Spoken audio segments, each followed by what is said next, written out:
আমি আমার মরা সংসারটাকে নতুন করে বাঁচিয়ে তুলব। হয়তো আপনি আমার ভীষণ লজ্জা হবেন সৈত। আমি কালগির যুদ্ধের বিজয়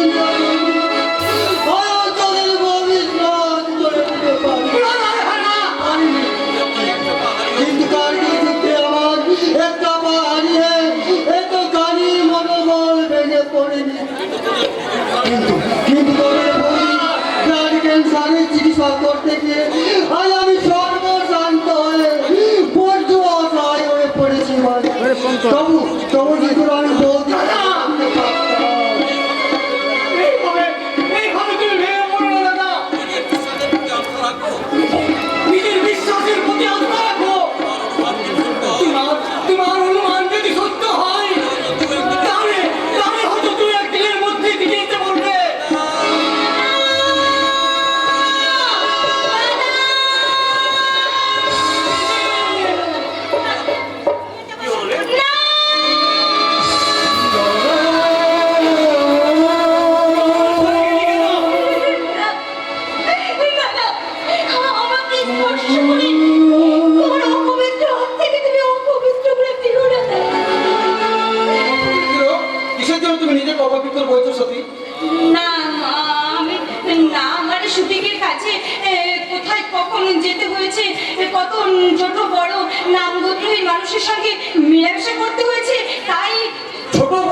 স্পর্শে যে অপবিত্র হয় না সত্যি।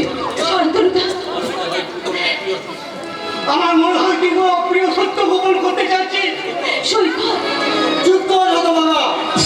মেয়েটাই 10 দিন পরে বাড়ি ফিরেছে, কোথায় তাকে বিশ্রাম করতে দিবি, তা না করে উল্টো পাল্টো কথা বলে ওকে বিরক্ত করতে চাইছিস। ওর কথা তুমি ছাড়ো দাদা, ছেলে মানুষ তাই ওরকম কথা বলছে। আচ্ছা সৈকত, তুই তো ইঞ্জিনিয়ারিং করতে চেয়েছিলি তাই না? এই নে ভাই, এতে 50,000 টাকা আছে। এই টাকাটা তুই রেখে দে। নে 50,000 টাকা? হ্যাঁ দাদা, 50,000 টাকা।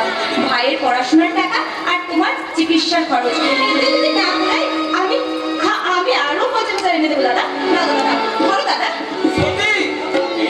এই 10 দিনের মধ্যে কি এমন শুটিং করে আনে যে একসঙ্গে এতগুলো টাকা? আরে বাবা, এই লাইনটাই তো এরকম, একটু নামডা করে কোটিশ্বরা টাকার অঙ্কটা দ্বিগুণ বাড়িয়ে দেয়। যার ছবি এখনো রিলিজ হলো না তার তো নাম ডাক কিসের রে দিদি? তুই কি বলতে চাচ্ছিস বলতো? তোরা সবাই মিলে আমাকে এইভাবে প্রশ্নের পর প্রশ্ন ছুড়ে কেন অস্থির করে তুলছিস বলতো? ও সৎ উপায় না হলো সৎ উপায়ে একসঙ্গে এতগুলো টাকা রোজগার করা যায় না শুনে সেটা একটা পাগল বোঝে। আমি জানতে চাই এত টাকা তুমি কোথায় পেলে? বলছি কবি স্যার আমার কাছে খুশি হয়ে এই মাইনেটা দ্বিগুণ বাড়িয়ে দিয়েছে। এই টাকাগুলো আমাকে দিয়েছে। দাদা, এই তোমাদের মানসিকতা।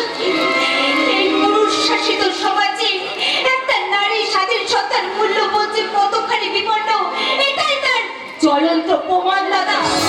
হ্যাঁ, আর যদি একজন পুরুষ এতগুলো টাকা নিয়ে এসে তোমাদের হাতে তুলে দিত তাহলে তাকে কোনো প্রশ্ন করতে না। আচ্ছা, আমি মেয়ে ছেলে বলে এটাই কি আমার অপরাধ দাদা?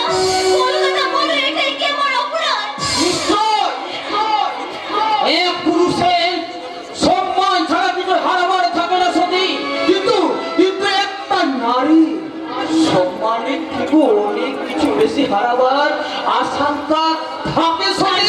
তার মানে কি বলতে চাইছো তোমরা? বলতে নয়, জানতে চাই তোমার পুরুষের নাম কি? সিরাজ আফ্রিদি।